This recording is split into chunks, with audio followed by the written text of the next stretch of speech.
Hey guys, so I wanted to give you guys a little bit of encouragement today. In my last segment of part 2, I talked a lot about how I felt unseen by God, where I didn't have a voice and I felt like very abandoned, especially being away from my siblings and everything that I had known. But I wanted to let you guys know that that is not the case, that God does see everything and that He's always with us. And here's a prime example.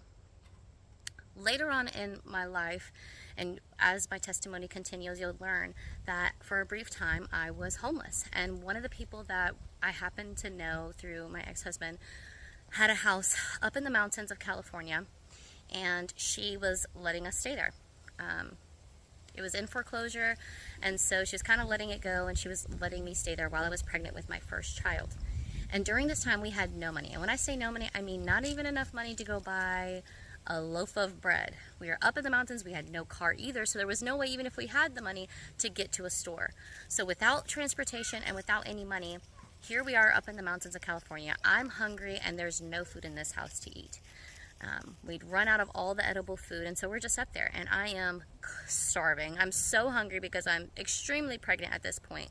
And I just remember sleeping a lot, and then at one point I was like, I just don't know what we're gonna do. We don't have any food in this house. And praying to God and saying, please God, please, you know we don't have any food, please somehow bring us food.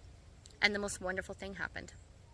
A woman ended up stopping by after me praying for about a couple of weeks, and maybe a little bit longer. As the food was waning, I was praying, but as we really got into not having any food at all, that's when I started praying like every single day, multiple times a day.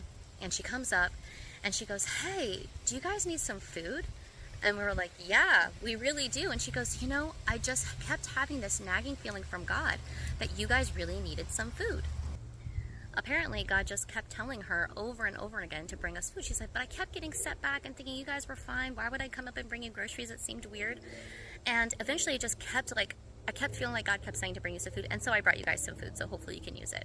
And she had went to the grocery store and bought us all kinds of food, and that was food that we used to last until the baby came. And so I just want to let you know that God always sees you. He knows you through every situation, even when it feels like you feel abandoned. That is a lie from the enemy. God sees you at all times. He's with us at every single step of the way. And that's just one way, one small miracle in my life that God showed me that He was indeed there. You don't always get to see tangibly sometimes how God moves in your life, but believe me, He is there, He sees you, and He knows you. So be encouraged.